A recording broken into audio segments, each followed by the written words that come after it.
Hey everybody, welcome back. This is not a fancy video. Well, none of mine are really. But I got some cutting boards that I made. And I know everybody and their brother makes cutting boards, but you know, I just thought I'd show them and what I'm finishing them up with. So there's one of them. And then there's the other one. And I already got the feet on them. And the guy that wanted these, he wanted one of them to have grooves in the bottom to hold on to. And then one of them to have the holes all the way through. So, but I was just gonna show you something that I do with them. Get you down, kind of down here. There you go. Masterful camera work at per normal. Now I've already sanded these.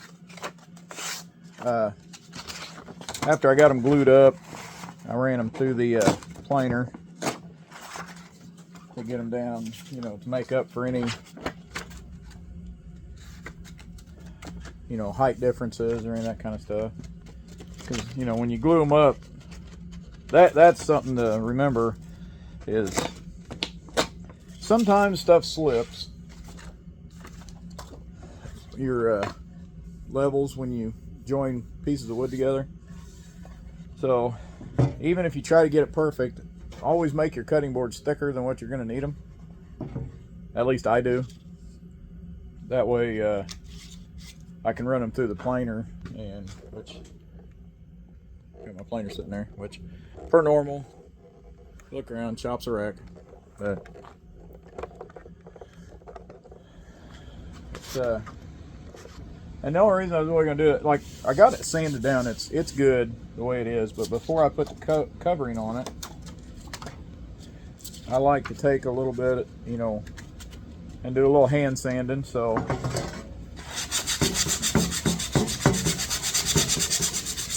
just to hit some of the edges a little bit finer, you know.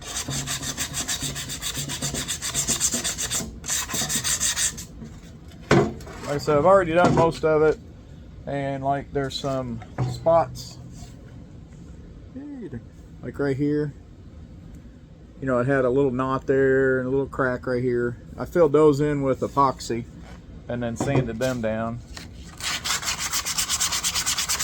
But just a quick sanding on them before I coat them. But that's the thing, I know this isn't going to be a riveting video, but I needed to make a video and get something put on here.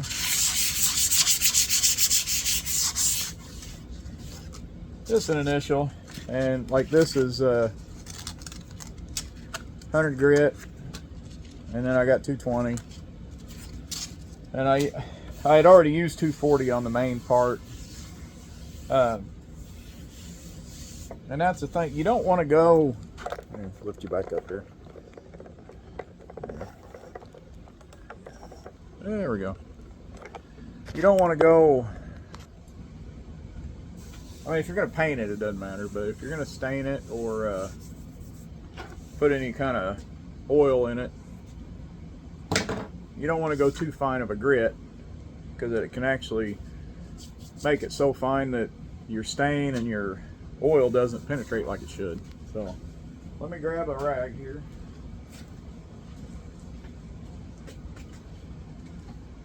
And the two that I generally use for cutting boards, I don't, but like for raw wood, a lot of times I'll just use this for a finish. Not sponsored or anything, it's just what I like. But for cutting boards, I generally use this. It's basically just mineral oil with some beeswax in it, but nothing fancy. But you go through and just put, which I'm about out. I just ordered some, but I gotta wait for it to come in. But let me You would think that I would have a better setup by now, but I don't. So this is what we get. So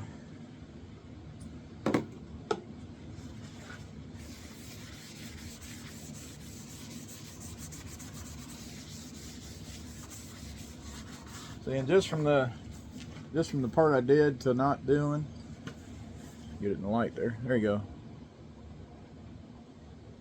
And this, by the way, this is walnut and this is hickory.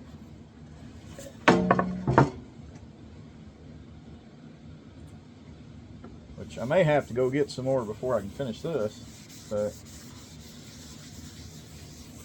I don't know if I got enough to do both of these.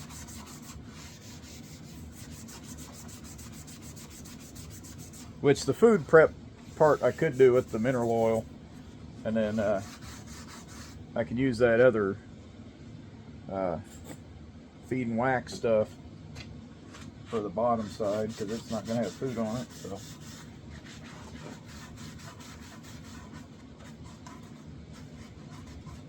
But when you put this stuff on, rub it in really good everywhere. The first coat I rub in really good, and then I let it soak in real good because this is, you know, this is raw wood. But I let the first coat soak in really well, and then I usually end up putting, which I am going to have to go get some more of that because I end up normally putting 3 coats on, and then I tell people to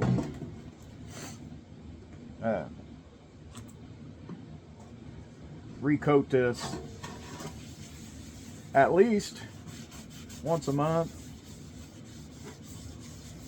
and if they happen to use anything besides just hot water to wash it off, if they use soap, to make sure and recoat it right after that, because, you know, this is mineral oil, and like Dawn dish detergent, it cuts grease, so, in oil.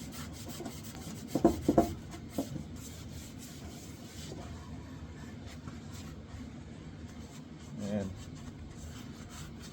plus, if you go around a couple times after this soaks in, it'll make sure you got everything good. Let's see, there you go. You coat it. Get you down here, we can see it. Coat it, and that'll soak in. But that's just the difference in colors, you know. I think walnut is just a nice, pretty wood anyways. But move this one.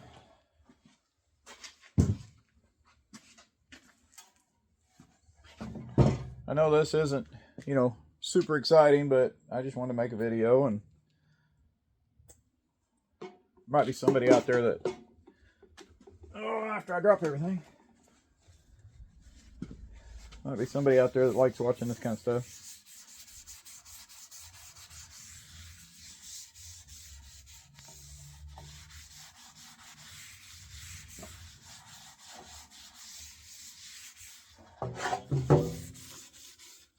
Later, I gotta work on my furnace, so I'll probably do a video on that.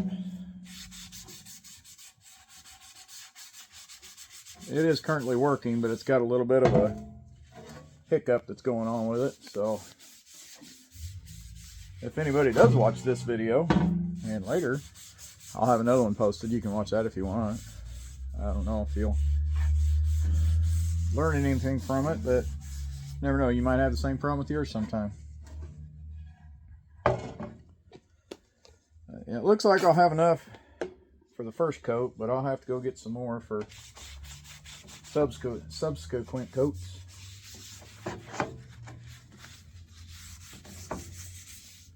Yeah, because this is about the bottom of the bottle here. Yep, there we go.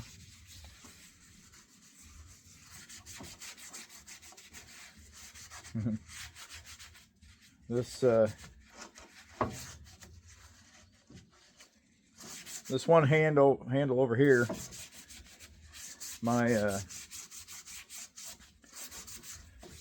the guide that I had on for my router kept moving on me. So it's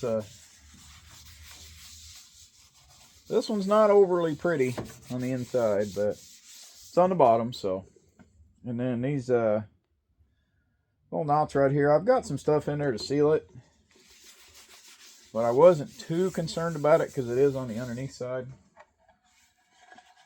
So yeah, I got some sawdust on the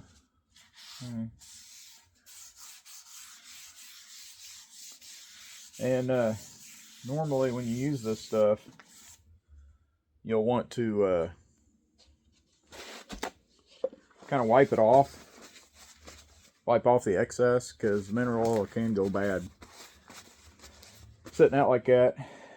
But the first coat, I will just let it sit and soak in. There we go. The first coat, I'll just let it soak in, because just even if you can tell on this one, get you in the light there, see how the sheen's already going down on it. It's not as shiny as it was before because the oil's soaking into the wood real good. So I'll always, the first 2 coats, I'll let them soak in really good, and then the 3rd coat I'll put it on decently thick and let it sit 10-15 minutes, and then I'll wipe the extra off and then kind of polish it up. That way any that's going to soak in is going to soak in. So, but yeah, I just wanted to show you that. I know everybody and their brother makes cutting boards, but, and this is forgot to look. This is 1.5 inches thick.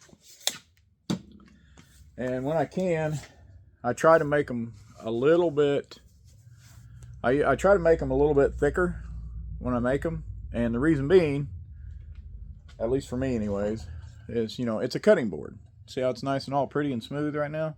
It's a cutting board. You're going to have scrapes and marks and stuff. And if it ever gets really bad cut up, where it's just kind of looking really nasty, when they're thicker like this, you can, sorry, I keep getting text messages. I'm trying to read them. When you make them thicker like this, if they get scratched up real bad, you can either just sand them down, or if you know somebody that's got a planer, you can run it through the planer and then just recoat it with oil. But that gives you quite a long time that you can use this cutting board. You know, because really, missed a spot. All you have to do, you can just, and I did put a edge on this one. My fault, I wasn't paying attention. And let's see if you can see how it's a more of a squared, there we go, more of a square. You know, I meant to just do a round over like I did on this one. I just meant to do a round over, but I wasn't paying attention. I grabbed the wrong bit, router bit, and I put it on there. I even put it on and still had the wrong one. But yeah, I wasn't paying attention. So I started routing it and looked at it and was like, hey, you're right. But at that point I was already committed, so I had to go ahead and, without planing a quarter or a, you know, 1/4 inch off of it to fix it. So I was like, well, it ain't gonna hurt to have that little bit of trim. But with these, again, you know, just use hot water to wash them off with. If you use any soap, make sure you reseal them after you do. And make sure you get food grade oil, you know, just straight mineral oil, or like I said, this is mineral oil with beeswax in it. This is your feeding wax. This is more of a polish that protects the wood. I wouldn't use this on food surfaces. Like a serving tray, you could, because you're always putting something on a serving tray to serve with. But if you're going to be cutting on it or putting any kind of raw food on it or any of that kind of stuff, just use the mineral oil stuff. And I got this at Lowe's, but I just ordered a gallon jug of this stuff. Different brand, but it's same thing. I ordered a gallon jug of it on Amazon, and it'll be here 3 or 4 days. I would have ordered it the other day. I didn't realize I was actually that low on it. I'll have to go buy another jug of this to finish these later today. But I told the guy I'd have those for him this weekend coming up, so I wanted to go ahead and get them done. And then, let's see, we got anything else in here? Oh, and the part of it,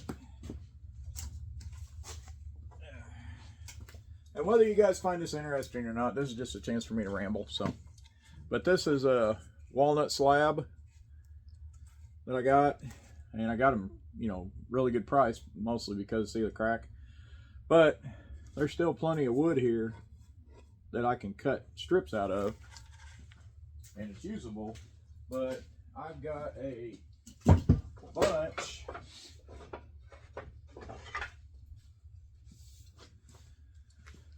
I got a great big pile of this hickory tongue and groove flooring, and I don't have enough to do like a big room. I could do a medium-sized room with it, but whoever had this, they routed the, you know, they made the tongue and groove part, but they didn't do it on the ends. So all of them I have are flat on the end, which is fine, but I go through and I cut both of these off, and then I'll run it through the planer and get rid of that, and then do a light pass to get rid of the finish on it. And that's what I used for the inlay, and the outside of this is just that hickory that I did that with. And I got a bunch of it, and I think that the walnut, I don't know, I think the walnut and the hickory, you know, make a good, they counter each other well, and I like hickory. I like the weird different colors. Now none of this has really got the bug holes in it. I had a couple big slabs of hickory that had the bug holes that went through it, and I like the looks of them. I think it makes the wood look good. So, but yeah, I've got a big pile of, well, you can see there's, what is it? There's a couple of stacks there, but there's one stack and it goes all the way over to here. So I've got quite a bit of that, and I've got some up on the shelf here too. But for what I gave for it, it's stupid cheap. For that entire big, and I've used a lot of it, that entire big pile, I gave like 20 bucks at the auction. And the walnut slabs, those I gave $4 a piece. Now there's a lot of work on them. And I got, just as a, I'll just throw it in on this video if anybody's been here this long, appreciate it. But I've got my fence on my saw. If you can tell, there's a little bit of where the blade gets into it. I set this right up next to the fence, and I'll run my wood through it if it's got like you know, the edge isn't perfect. And that's what I did on these. And if you've got a good saw blade and it's running true, you can get good solid, just almost as good as a jointer right through there. And that's what I did. That's what I do on all these. I got rid of my jointer because I rarely used it, because I just do that on the table saw. But, so I'll let you guys go. That was me rambling for what, 19 minutes right now. So hey, like, subscribe, all that good stuff. I will, as I've said before, I'll have more videos coming up, but like, this wasn't a super, you know, great video. Well, it's just me rambling. Most of my videos are just me rambling or showing something that I just happen to be doing and I thought about it. So I appreciate it. I'll talk to you guys later.